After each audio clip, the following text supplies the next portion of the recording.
마태복음 강의 58번째 시간입니다. 제목은 씨 뿌리는 비유를 들으라 라고 하는 제목으로 마태복음 13장 1절부터 23절 말씀까지입니다. 마태복음 13장 1절부터 23절 말씀까지입니다.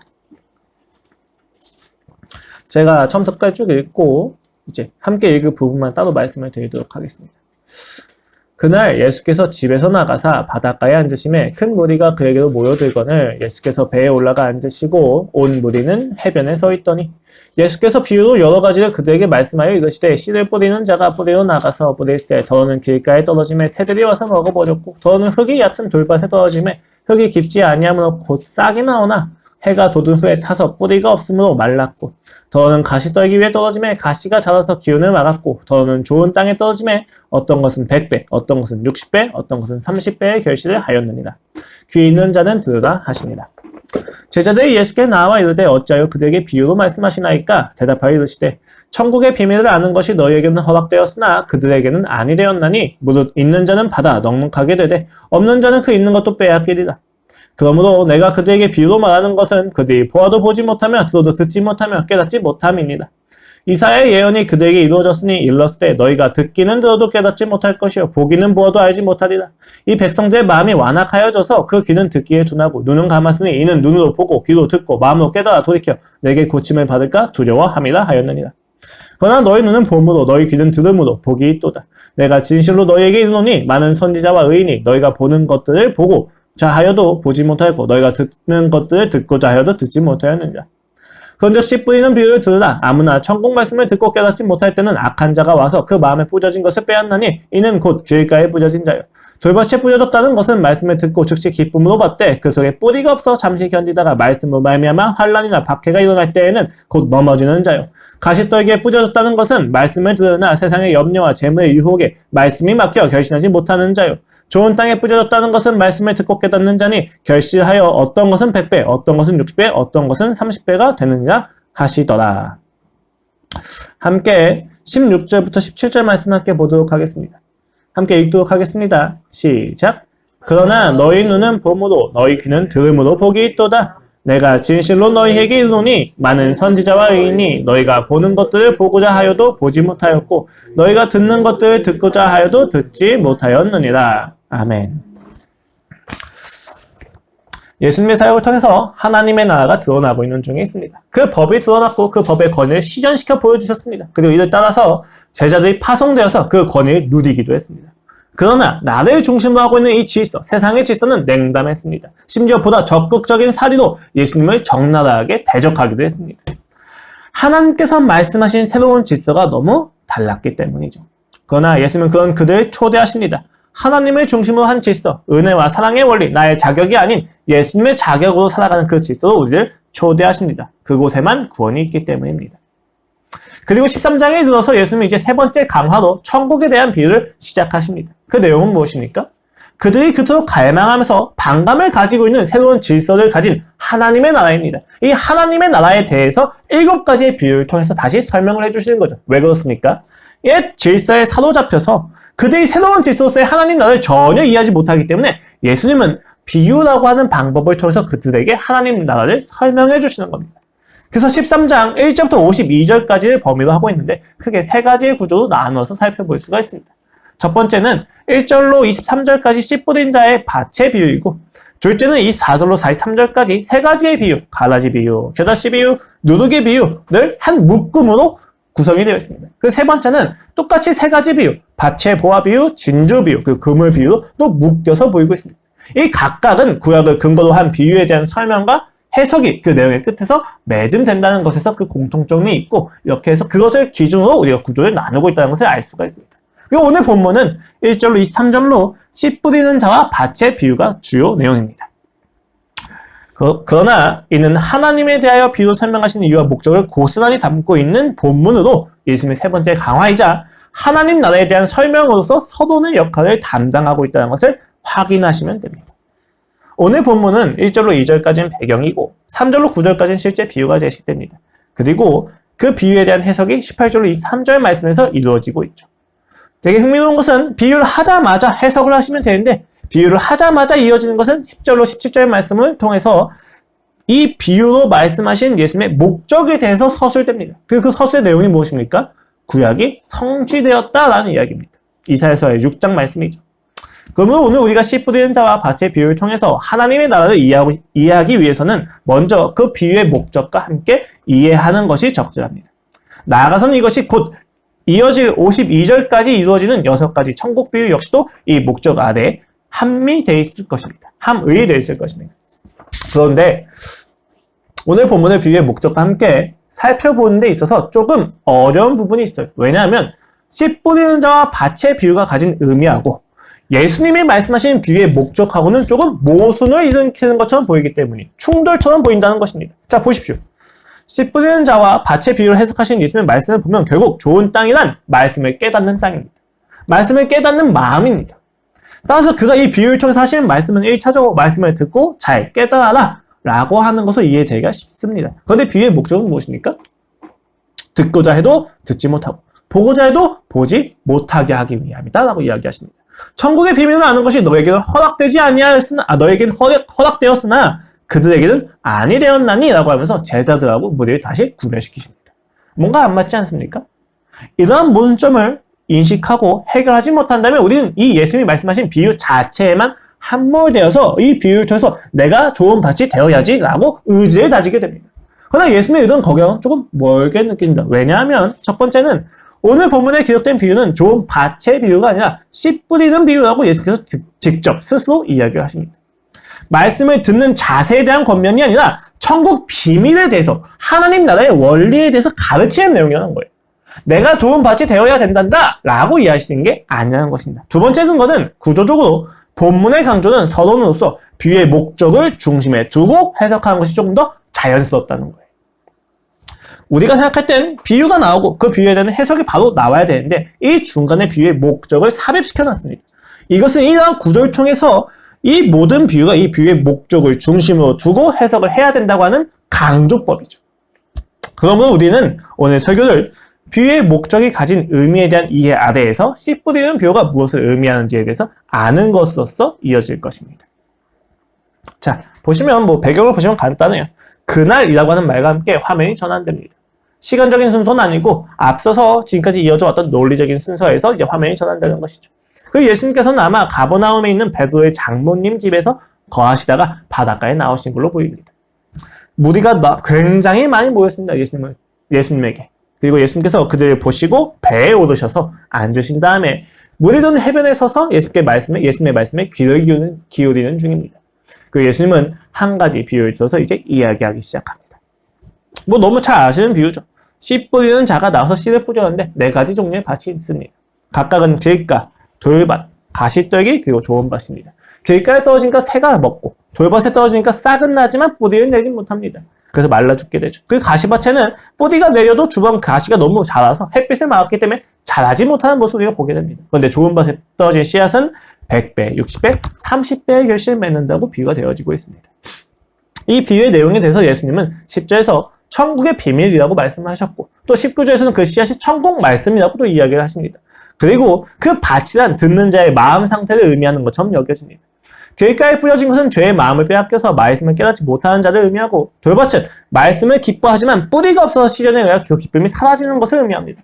또 가시떨기는 말씀이 들리긴 했지만 세상의 염려와 유혹과 그 말씀이 막혀서 결실하지 못하는 자를 의미합니다. 그리고 좋은 밭이란 말씀을 듣고 깨닫는 자라는 것이죠. 자, 이것을 들으면 여러분 청중들의 마음이 어떻겠습니까?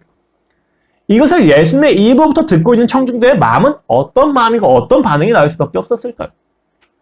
지금 당장 이 청중들은 굉장히 강한 신앙으로 예수님을 따라온 자들입니다. 어디 가시는지 따라가는 자들이에요.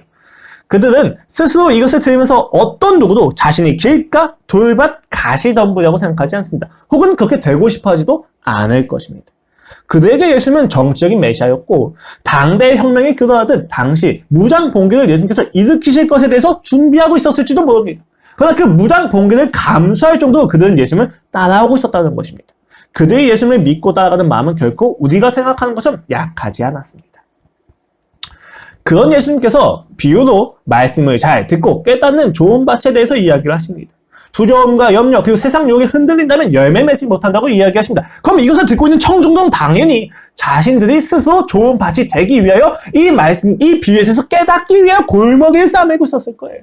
혹은 나는 이미 좋은 밭이야 라고 생각했을지도 모르겠습니다. 이게 바로 문제입니다. 깨닫는다는 것. 사실 이 비유 자체가 그들에게 굉장히 큰 도전이죠. 왜냐하면 당시에 그들이 가지고 있는 구원관은 민족적인 구원이고 집단적인 구원입니다. 혈통의 구원인 것이죠. 근데 그들은 지금 예수께서 하신 비유를 잘 듣다 보면 민족적인 구원, 집단적인 구원이 아니라 개인의 반응에 의해서 구원이 조금 달라진다는 것을 인식하기 시작합니다. 하나님이 오셔서 이스라엘 백성을 선민으로서 구원하시는 것으로서 구원이 이루어져야 되는데 오늘 예수님께서 비유로 말씀하시는 하나님의 나라는 개인의 마음에 따라서 그 반응에 따라서 달라지는 것처럼 느껴진다는 거예요. 이런 이 말씀이 사실 굉장히 어려웠어요. 받아들이기가 어려웠고 이것을 깨닫는 것이 어려웠습니다. 그래서 자신이 무엇을 잘못 생각했는가, 이것을 받아들이기 위해서 나는 어떻게 해야 되는가, 내가 구원받기 위해서는 어떻게 해야만 하는가에 대해서 굉장히 골머리를 싸맸을 것입니다. 그들의 질문은 간단합니다. 어떻게 해야 예수님의 말씀을 깨달을 수 있는가? 어떻게 해야 내가 좋은 깨달음을 얻어서 좋은 밭이라는 것을 증명할 수 있겠는가? 라는 것입니다. 우리의 모습이기도 하죠. 더 좋은 깨달음, 더 좋은 반응, 더 좋은 신앙생활을 하면서 우린 그것을 꿈꿉니다. 씨앗을 가지고 30배, 60배, 100배의 결실을 누리기 위해서 열심히 하는 것이죠. 물질적인 기복주의라면 헌금을 드리면서 생각할 것입니다. 내가 이 헌금을 10에 1조를 드렸으니까 하나님께서 이것에 대해서 30배, 60배, 100배의 축복을 주실 거야. 율법주의라면 어떻게 하겠습니까? 내가 한 행동만큼 하나님께서 나를 인정받게 하실 거야. 영지주의와 금욕주의라면 어떻겠습니까? 내가 이 땅에서 참는 만큼 그날에 하나님이 나를 더욱더 복 주실 거야. 라고 이야기를 하는 거예요. 무언가 이상하다는 것입니다. 무엇이 이상합니까? 복 주시는 것이? 아니요. 복 주시는 건 잘못된 게 아니에요. 무엇이 이상하냐면 내가 한 행동, 내가 하는 깨달음, 내가 하는 좀 더 나은 행위를 통해서 하나님이 나에게 복을 주실 거야 라고 생각을 하고 있다는 거예요. 이것은 사실 그 당시에 그들이 유대인들이 가지고 있던 생각과는 많이 다르지 않습니다. 똑같은 거죠. 내가 더 좋은 깨달음을 얻어야, 내가 더 잘 반응을 해야 하나님이 나에게 복을 주실 거야, 하나님이 나에게 구원을 주실 거야 라고 이야기를 한다는 거죠. 이것은 기독교가 아닙니다. 이 깨달음이라는 주제를 그대로 가지고 우리 비유의 목적을 함께 살펴봅시다. 제자들이 예수님의 비유를 듣고 물어봅니다. 어찌하여 그들에게 비유로 말씀하십니까? 아니 그냥 얘기하면 되잖아요. 사실, 직설법, 정보 전달을 얻어서 이야기를 하시면 되는데 비유로 말씀하시는 거에 대해서 제자들이 의아해서 물어봅니다. 본인도 비유를 이해하지 못하거든요. 예수께서 대답하십니다. 천국의 비밀을 아는 것이 너희에게는 허락되었으나 그들에게는 아니 되었나니 무릇 있는 자는 받아 넉넉하되 없는 자는 그 있는 것도 빼앗기리라. 아니 이게 무슨 말씀입니까? 천국 말씀을 듣고 깨달아야 좋은 밭이라고 말씀을 하셨습니다. 좋은 밭이 되라고 촉구하신 것이 아닙니까? 그런데 예수님께서는 그 천국 말씀을 비유로 말씀을 하시고 그 비밀을 아는 것은 제자들에게만 허락되고 그 무리들에게는 허락되지 않았다고 말씀을 하십니다. 그 이어지는 말씀을 통해서 그 대비를 극대화시키면서 비유를 말씀하신 목적을 보다 분명하게 이야기하십니다. 그러므로 내가 그들에게 비유로 말하는 것은 그들이 보아도 보지 못하며 들어도 듣지 못하며 깨닫지 못함입니다. 그 이사야 예언의 성취를 말씀하신 뒤 이렇게 말씀하시는 거죠. 그러나 너희 눈은 봄으로 너희 귀는 들음으로 복이 있도다. 이렇게 무리와 제자들에 대한 대조는 마태복음 전체에서 굉장히 자주 등장합니다. 그 13장에서도 마찬가지예요. 예수님께서 비유에 대한 말씀 자체는 무리하고 제자들 모두에게 하시죠. 하지만 그 비유에 대한 해석은 제자들에게만 하십니다. 실제로 10절 말씀에서도 제자들이 와서 비유의 목적을 물어보니까 그것에 대답하시고 그 이후에 이어서 비유에 대해서 또 해석을 하십니다. 그리고 나중에 이제 이어진 또 가라지 비유에 대한 해석 역시도 제자들이 요청을 하니까 그 요청에 따라서 이렇게 대답을 해주시는 거죠. 36절 말씀에서 이렇게 되어 있어요. 이에 예수께서 무리를 떠나십니다. 집에 들어가시니 제자들이 나와 이르되 밭에 가라지의 비유를 우리에게 설명하여 주소서. 예수는 비유를 말씀하시고 그 비유는 모든 사람에게 허락되었지만 그 비유에 대한 해석은 제자들에게 국한시키십니다.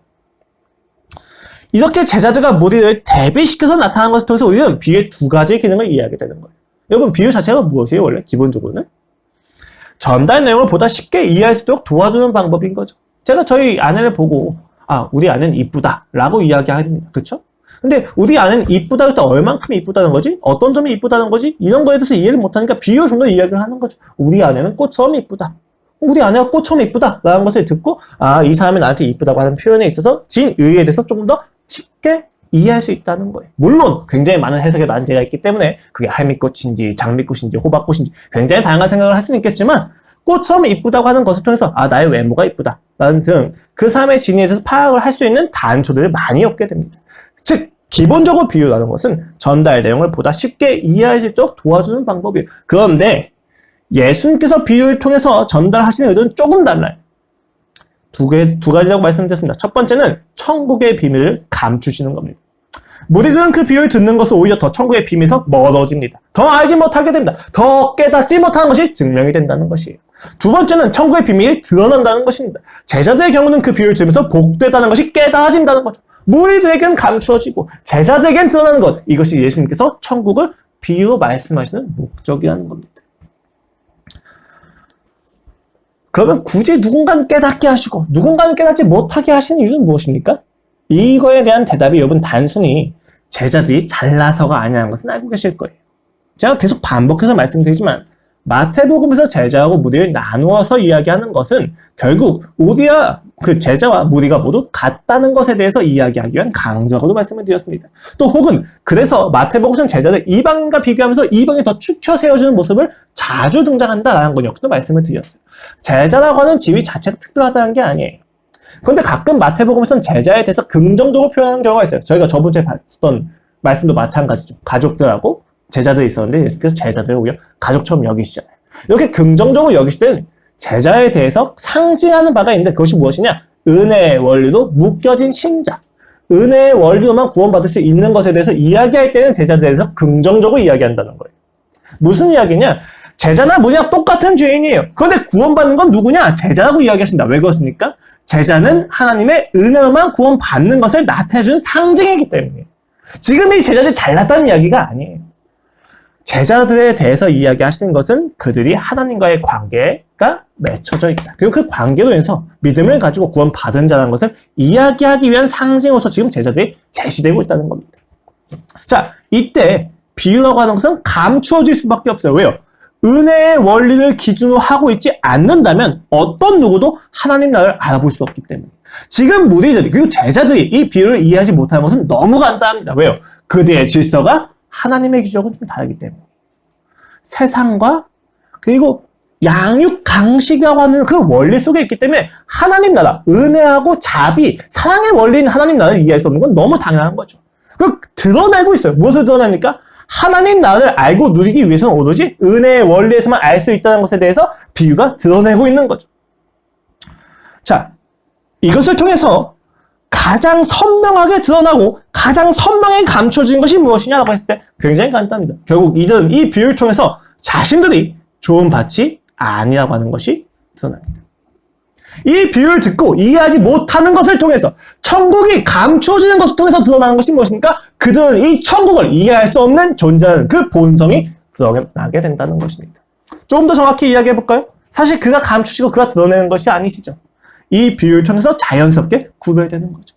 하나님 나라의 기준이 내게 있는지 없는지가 확인되는 것입니다. 분별된다는 거예요. 그 기준이 있다면 이 비유가 이해가 될 거예요. 근데 그 기준이 없다면 이 비유가 전혀 이해할 수 없게 된다는 거죠.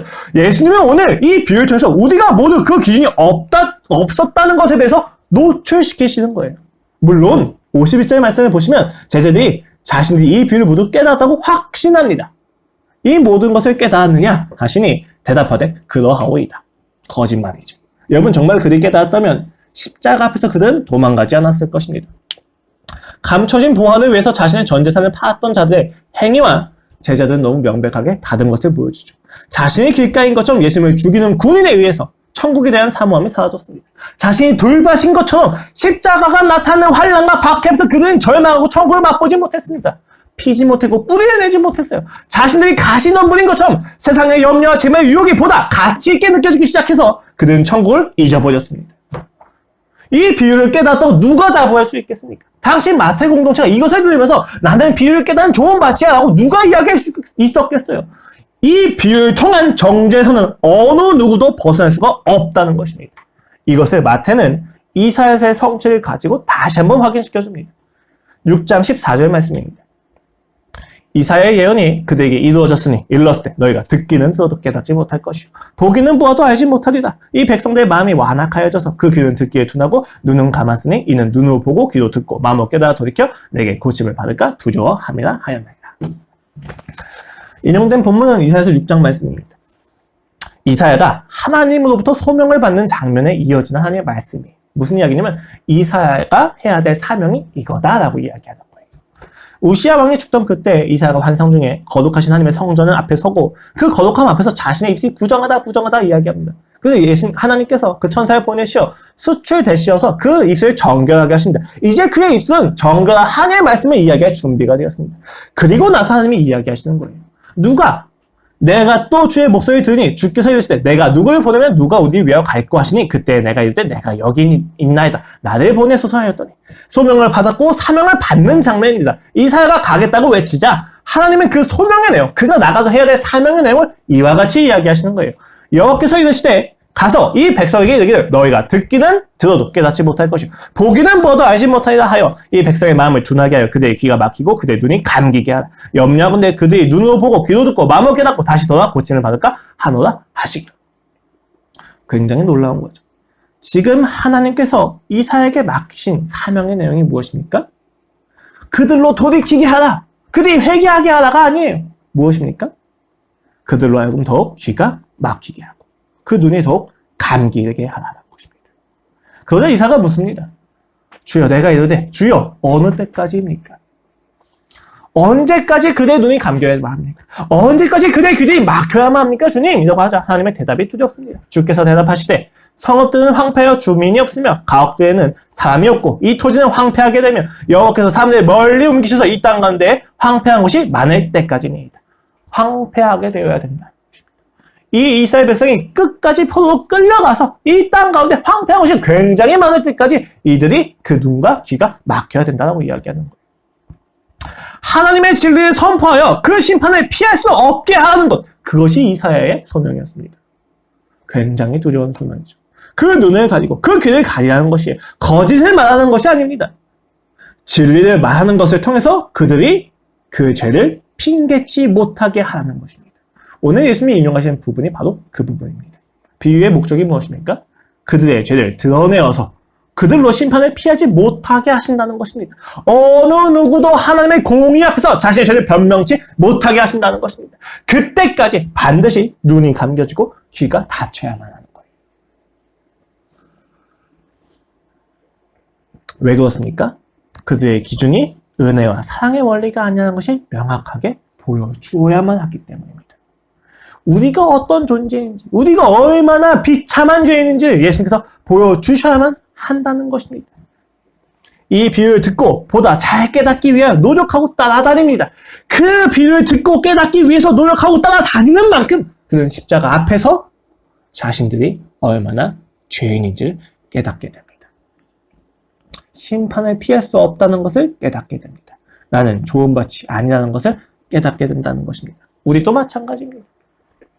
어느 누가 하나님의 심판을 피할 수 있습니까? 그럴 수가 없습니다. 우리의 기준에서 하나님의 나는 굉장히 아름답습니다. 또 아름답습니다. 슬픔도 절망도 아픔도 없습니다. 하나님의 나라가 오면 나를 부정해야 되는, 내가 절망해야만 하는, 나를 죽여야만 하는 일 따위는 없을 거라고 우리는 기대합니다. 하나님의 나라는 능력이 있고 전능하고 아름답기 때문이죠. 그러나 하나님이 제시하시는 하나님의 나라는 어떻습니까? 반드시 내가 죽임 당해야만 한다는 것을 알려줍니다. 반드시 내가 절망해야만 한다는 것을 알려줍니다. 반드시 내가 부정당해야만 한다는 것을 알려줍니다. 내가 심판받아야만 한다는 것을 알려줍니다. 우리를 괴롭게 합니다. 우리의 죄를 그냥 넘어가지 않으십니다. 하나님을 하나님으로 여기지 않고 신뢰하지 않는 우리의 불신을 그는 그냥 넘어가지 않으신다고 선포하십니다. 반드시 그 책임을 묻겠다는 것입니다. 그리고 그 심판의 두려움 앞에서 우리는 끝내 만나고 맙니다. 이사야서 6장 13절 결론입니다. 그 중에 10분의 1이 아직 남아있을지라도 이것도 황폐하게 될 것이나 밤나무와 상수리 나무가 뱀을 당하여도 그 구루터기는 남아있는 것 같이 거룩한 씨가 이 땅에 구루터기니라. 그렇습니다. 이 심판을 피하지 않은 그 끝에 무엇이 있습니까? 거룩한 씨, 그리고 이 땅에 남은 구루터기가 있다고 합니다. 여기 구루터기는 회복과 소망, 그리고 은혜의 상징으로 나타납니다. 그래서 이사야서 11장에서 이렇게도 이야기합니다. 이새의 줄기에서 한 싹이 나며 그 뿌리에서 한 가지가 나서 결실할 것이고. 이사야는 이렇게 나무에 대한 비유를 좀 많이 해요. 어떤 내용입니까? 뱀을 당한다 할지라도 심판을 당한다 할지라도 싹이 날 거라는 것입니다. 이렇게도 생각할 수 있죠. 이 싹이 나기 위해서는 이 나무가 반드시 배임을 당해야만 한다는 것입니다. 우리가 구원을 받기 위해서는 우리가 이 심판을 당해야만 한다는 것입니다. 이 부분이 좀 어려울 수도 있어요. 여러분, 우리가 은혜를 알기 위해서는 우리가 처한 처지를 정확히 알아야만 합니다.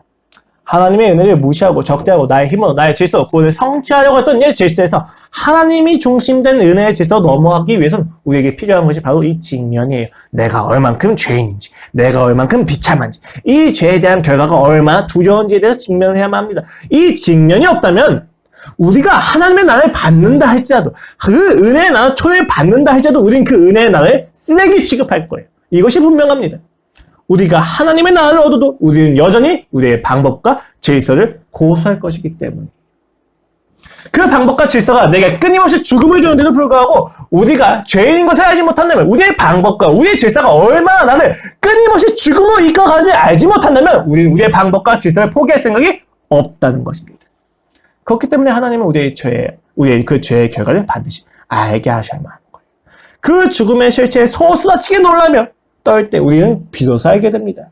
십자가가 얼마나 깊은 사랑인지. 그 놀라운 하나님의 나라를 우리에게 주시기 위해서 어떤 희생을 치르셔야만 하는지에 대해서 우리가 인식하게 됩니다. 이때 십자가는 여러분 단순히 심판을 면제해준 도구가 아니에요. 이때 십자가는 우리에게 우리의 죄가 얼마나 비참한지를 알게 해주는 기능 역시도 존재합니다. 그 죄가 얼마나 두렵고 얼마나 고통스러우며 얼마나 치가 떨리는지를 알게 해준다는 것이죠. 내가 십자가를 통해서 구원을 받았다, 내가 십자가 사역에 감격했다고 이야기했을 때 그 죄에 대한 인식이 없다면 거짓입니다. 왜냐하면 성경에서 이야기하는 십자가는 반드시 죽임 당해 마땅한 그 죄의 결과를 우리에게 적나라하게 보여주기 때문입니다. 우리는 가끔 이러한 입장에 분개합니다. 마치 하나님께서 잘 살고 있는 인간에게 죽음을 일부러 주시는 것처럼 느껴지는 거죠. 인간은 선한데, 잘 살아갔는데, 중립적인데 하나님의만이 만족이고 즐거움이기 때문에 그 은혜를 알게 하시기 위해서 죽음을 주고 아픔을 주셨다고 생각을 하는 거예요. 마치 천국을 같이 있게 하시기 위해서 지옥을 준비하셨다는 듯한 모순을 느끼는 것입니다. 이때 우리는 하나님을 굉장히 세디스트적으로 굉장히 오해합니다. 그러나 여러분, 전제가 잘못됐죠. 은혜를 은혜롭게 하기 위해서 죽음을 주신 것이 아닙니다. 우리가 이미 죽음을 선택하고 그 죽음 가운데 거하고 있는 상태에서 이야기해 주시는 거죠. 우리 이미 범법자입니다. 사형을 기다리는 사형수란 말이에요. 이 사형수에게 자유를 주는 거예요. 근데 이 자유를 주는데 이 사형수가 본인이 얼만큼 죄인인지, 자신의 운명이 어떤 것인지 인식하지 못한 상태에서 자유를 받으면 이 자유를 가지고 자신의 범죄를 위해서 쓸 수밖에 없단 말이에요. 그래서 하나님은 우리가 죄인이라는 것에 대해서, 심판당해야만 하는 것을 피하지 못한다는 것에 대해서 정확히 직면시키십니다. 오늘 예수님께서 하시는 작업이 바로 그거예요. 새로운 율법을 주시는 거죠. 이 새로운 율법의 내용이 무엇입니까? 결국 구약에 있는 율법만 가지고는 유대인들이 자신들이 죄인이라는 것을 인식을 못해요. 오히려 이것을 가지고 자신들의 은혜를 드러내고 있단 말이에요. 근데 오늘 예수께서 다시 오셔서 율법을 다시 주시니까 모든 인류가 죄인이라는 것이 밝혀질 수밖에 없다는 것입니다. 자신들은 구원받아 마땅해 라고 자기 은혜를 주장하던 유대인들마저도 이웃을 사랑해야 된다라고 하는 그 율법 안에서 다 자기가 죄인이라는 것을 직면하게 된다는 거예요. 오늘 비유도 이것을 위한 하나의 이야기입니다. 자, 이 목적 안에서 비유를 다시 봅시다. 좋은 밭의 조건은 깨닫는 것이죠. 무엇을 깨달아야만 합니까? 우리가 좋은 밭이 아니라는 사실을 깨달아야만 합니다. 우리가 스스로 구원할 수 없다는 것을 깨달아야만 합니다. 우리는 하나님의 나라를 알아볼 기준이 없다는 것을 깨닫는 것입니다. 볼수록 알아볼 수 없고 들을수록 들을 수 없다는 것을 깨닫는 것, 그것이 바로 오늘 예수께서 이야기하신 좋은 밭입니다. 십자가 사건 이후 성령이 강림하셔서 알려주셔야만 깨달을 수 있는 좋은 밭이라는 거예요. 좋은 밭이 되기를 애쓰는 것이 아닙니다. 성령님께서 오셔서 만들어주신다는 거죠. 예수님의 말씀을 보십시오. 16절입니다. 그러나 너희 눈은 봄으로 너희 귀는 들음으로 복이 있도다. 내가 진실로 너희에게 이르노니 많은 선지자와 의인이 너희가 보는 것들을 보고자 하여도 보지 못하였고 너희가 듣는 것들을 듣고자 하여도 듣지 못하였느니라. 그들이 예수님의 해석을 들음을 통해서 알게 되고 보게 되고 듣게 되는 것이 무엇이었습니까? 선지자들과 의인들도 알지 못했던 것이 무엇입니까? 바로 예수 그리스도의 존재입니다. 예수님과의 관계입니다. 제자들은 자신이 깨달을 수 없는 존재라는 것을 통해서 깨달을 수 없는 비참한 죄인이라는 것을 예수 그리스도의 존재를 통해서 더욱 증명합니다. 그와 함께 자고 그와 함께 살고 그와 함께 먹으며 그들 따라다니면서 그들의 삶에 더욱더 알게 되어지는 것은 무엇이냐면 그들은 예수님을 배신하면 안 된다는 사실이에요. 그러나 그들은 예수님을 떠납니다. 예수님과 함께 하는 시간만큼 그들의 삶에서 드러나는 것은 무엇입니까? 예수님을 떠난 죄인이라는 것. 그 죄의 깊이가 더 농도와 짙은 모습으로 나타나는 거예요. 얼마나 비참하며 얼마나 악하며 얼마나 죄인인지 예수님을 통해서 더욱더 보게 된다는 것입니다. 그러면 오늘 비유는 좋은 밭이 되어다가 아니에요. 오직 예수 그리스도를 통해서만 좋은 밭이 되었다는 것을, 즉 깨달을 수 없는 존재라는 것을 깨닫게 된다는 것입니다. 여러분, 우리가 이것을 정확히 알아야만 합니다. 예수님이 아니라면 우리는 우리가 얼마나 죄인인지를 알 수가 없습니다. 윤리와 도덕의 기준을 가지고 우리가 스스로를 볼 때 우리는 자그마한 양심의 작용으로 죄인이라는 것을 깨달을 수 있을지 모르겠지만 하나님 앞에 우리가 죽어 마땅한 심판당할 자라는 것에 대해서 깨닫지 못합니다. 예수님이 없다면, 십자가의 사역이 없다면 어느 누구도 우리가 심판받아야 되는지에 대해서 이해할 수 없다는 거예요. 그래서 오늘 예수님께서 오셔서 비유를 통해서 하나님 나라의 본질을 다시 한번 이야기하십니다. 이 나라를 누리기 위해서 필요한 것이 무엇인지 정확히 이야기하십니다. 자, 이때 이 씨 뿌리는 비유는 다시 해석이 되는 것이죠. 천국 말씀이라는 씨앗을 이해하기 위해서 그리스도라고 하는 씨앗이 죽으셔야만, 그리고 그 죽으심으로 인하여만 우리가 마침내 깨달을 수 있습니다. 예수님을 통해서만 죄인이라는 것을 알 수 있고 예수님을 통해서만 구원을 받을 수 있다는 것. 나의 자격과 나의 조건이 아니라 하나님의 자격과 하나님의 조건으로만 내가 구원을 얻을 수 있다는 것입니다. 실제로 당시 팔레스타인 땅은 돌, 가시, 길가, 밭이 모두 섞여 있었어요. 그 섞여 있어서, 그러니까 굉장히 잦은 전쟁과 굉장히 그 악질적인 기후로 인해서 그 밭이 섞여 있었어요. 제가 말씀드린 적 있잖아요. 와디라고 해서 반석처럼 보이는 모래 흙이 있다고. 분별하기가 힘든 거예요. 그래서 여기 있는 농부들은 밭을 기용할 때 쟁기로 한 번 딱 긁고 그냥 덮어놓은 다음에 그냥 씨를 뿌려요. 밭광을 만든 거 이런 게 없어요. 산지가 대부분이에요. 광야가 대부분이에요. 그래서 그들은 그냥 씨를 뿌려요. 이 씨를 뿌리는 이유가 뭐예요? 농부가 어디가 좋은 밭인지 알고 뿌리는 거예요? 아니요. 씨를 뿌려야만, 열매를 맺어봐야만 좋은 밭이 어딘지가 분별돼요. 돌과 잘갈과 가시가 다 섞여 있어요.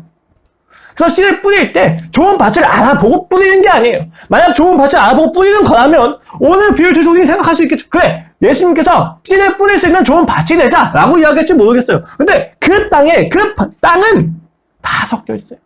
뿌려야만, 끊임없이 뿌려야만, 포기하지 않고 씨를 뿌려야만 좋은 땅이 분별될 수 있다는 거예요. 육안으로는 볼 수가 없기 때문에 열매가 맺혀야만 그 땅이 좋은 땅인 것을 확인할 수 있다는 것입니다. 그래서 오늘 비유는 좋은 밭의 비유가 아니라 씨 뿌리는 자의 비유입니다. 씨 뿌리는 비유예요. 생명을 머금고 있고 생명의 원천이신 씨가 뿌려져야만 어디가 좋은 땅인지 보인다는 것입니다. 그렇게 하나님은 우리를 찾아내십니다. 예수 그리스도와 함께 죽고 함께 부활하는 우리를 찾아내십니다. 오늘 마태가 핍박과 배교 속에서 고민하는 공동체에게 하는 말이에요. 우리가 바로 그가 찾아내신 좋은 밭이다. 이게 막 능력이 뛰어나다? 소리가 뛰어나다? 아니, 그런 게 아니라 우리의 깨달음과 힘이라면, 우리의 깨달음과 힘으로 좋은 밭이 증명되는 것이 아니라 그가 깨닫게 하시고 그의 능력에 의존하게 하는 우리가 바로 좋은 밭이다 라고 이야기하는 겁니다. 하나님의 나라를 누릴 수 있는 것은 자신의 자격과 조건이 아니라 하나님의 자격과 조건에 의지할 수밖에 없도록 우리의 끔찍한 비참함과 죄를 깨닫게 하신 그 사랑이 바로 좋은 밭의 조건이다 라고 이야기하신다는 거예요. 하나님의 말씀은 어디서 열매를 맺습니까? 내가 하나님 앞에 죄인임을 심판받아야만 함을. 그래서 주님이 필요하다는 것을 고백하는 그 영역, 그 땅에서만 열매가 맺힌다는 거예요. 여러분, 이게 지금 또 이런 식으로 해석될 수가 있어요. 나는 죄인입니다 라고 고백하는 것이 마치 나의 죄를 진지하게 깨닫고 좋은 받침을 증명하는 수단이라고 오해할 수가 있습니다. 그런데 그렇게 가면 결국 똑같이 율법주의가 하게 돼요. 우리가 이 말씀을 볼 때는 분별이 있습니다. 무엇입니까? 하나님의 나라는 죄인인 게 깨달아진 곳에서만 가능하다는 거예요. 하나님의 나라가 누려지는 것은 내가 죄인임을 고백하는 그 영역이 아니라 내가 죄인임을 깨닫게 되는 그 영역에서만 가능하다는 것입니다. 이것을 깨닫게 하시는 것은 성령님이세요. 우리가 아닙니다. 예수 그리스도의 십자가 사역 안에서만 우리가 이 죄를 깨달을 수 있다는 것입니다. 오늘 여러분의 삶 속에서 하나님이 어떤 죄를 드러내보고 계시는지 정확히 보셔야만 해요. 그 죄인됨을, 그 비참을 깨닫게 하신 그 영역이야말로 하나님의 나라가 누려질 영역이기 때문입니다. 오늘 마태 공동체가 이 비유를 들으면서 생각했던 것이 바로 그것일 겁니다. 자신들이 생각하는 다른 무엇보다도 자신들이 죄인임에도 불구하고 나는 사랑하셨다는 예수님의 사랑에 붙잡혀서 떠나고 싶어도 떠나지 못하는 그 갈등 속에서, 내가 좋은 신자고 이야기할 수 없는 그 갈등 속에서 듣는 가장 큰 위로였던 것입니다. 네. 내가 죄인임을 아는 그것이 하나님의 이야기하신 좋은 맛이었구나. 이 죄인됨이, 이 능력 없음이, 이 부족함이 바로 하나님의 나라가 열매 맺는 것이었구나 라고 깨닫게 된다는 것입니다. 예수님께서 13장에서 하시는 비유의 목적은 하나님의 나라를 이해하지 못하는 우리의 질서를 들추어내시기 위함입니다. 우리의 죄악됨을 들추어내시고 심판받아 마땅함을 그는 드러내십니다.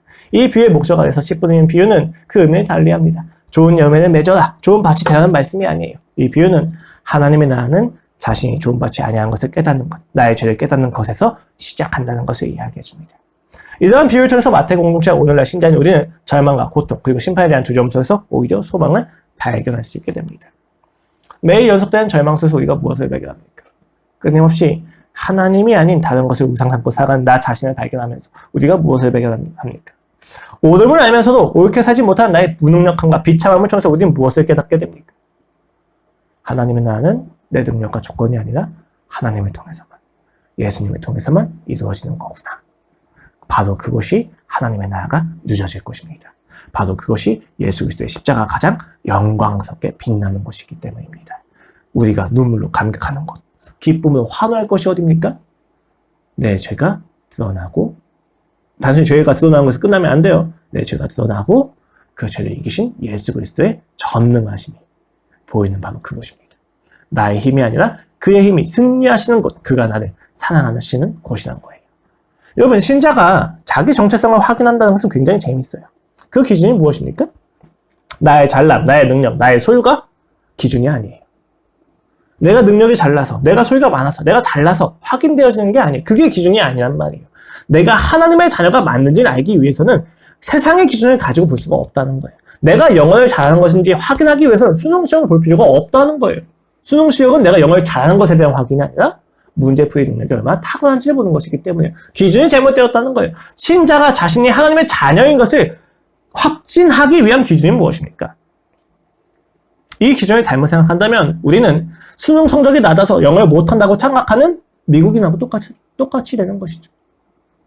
능력이 못나서, 잘나지 못해서, 내가 소유가 없다고 해서 내가 신자가 아니게 되는 것이 아닙니다. 성경에 말하는 신자의 기준은 자신에 대한 절망과 그 절망에서 나를 이끄신 하나님에 대한 절박함입니다. 절망하는 만큼 의지하기 때문입니다.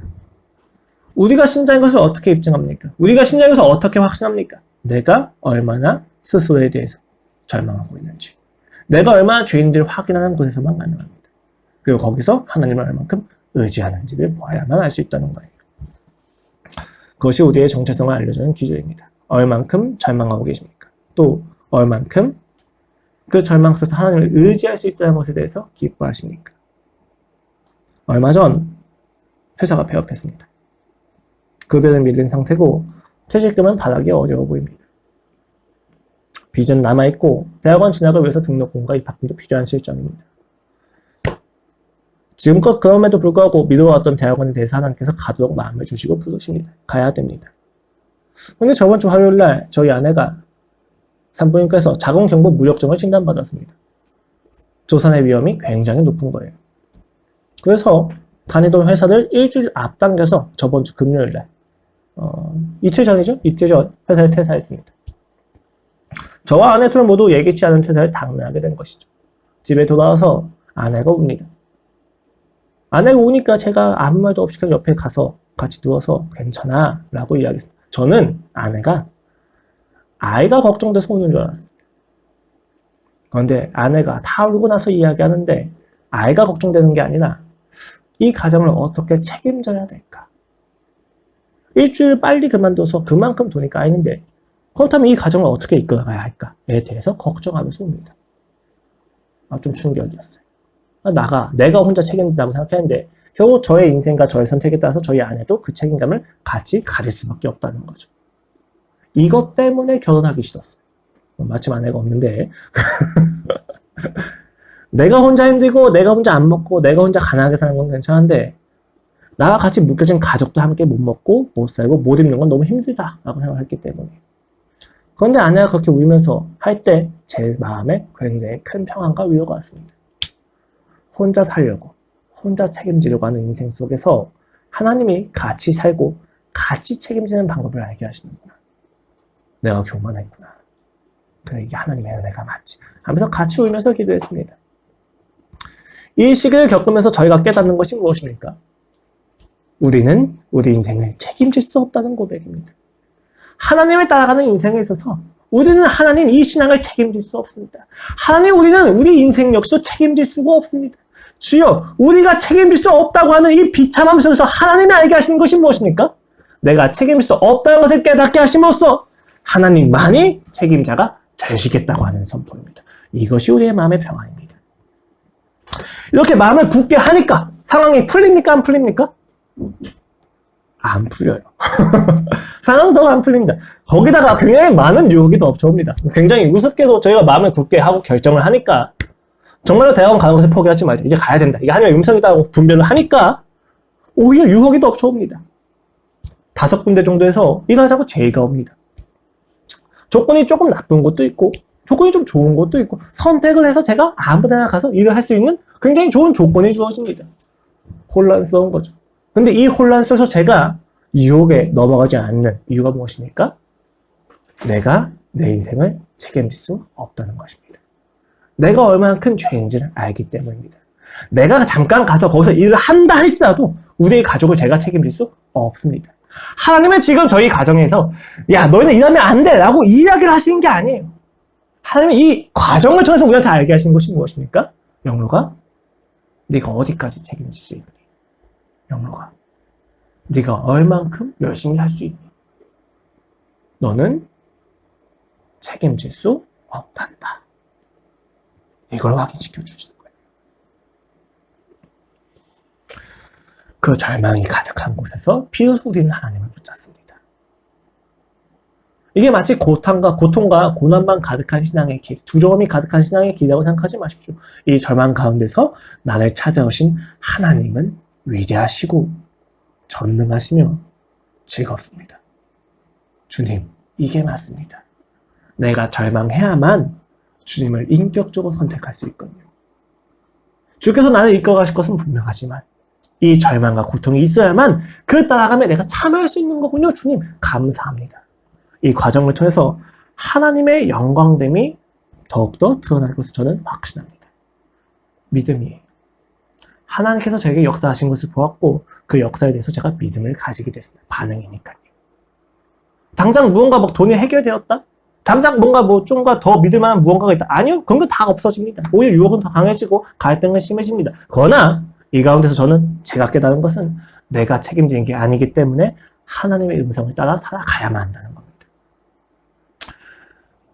하나님의 즐겁고 그 신앙이 영광스럽기 때문에 따라가는 것입니다. 그런데 여러분, 우리가 그 영광을 영광으로 이해하기 위해서 하나님은 반드시 우리의 삶에서 절망을 직면시키십니다. 우리가 하는 진정성과 열심이 얼마나 죄인지를 깨닫게 하십니다. 그리하여서 우리가 하나님을 따라가게 하십니다. 그것은 나누어지는 이야기가 아닙니다.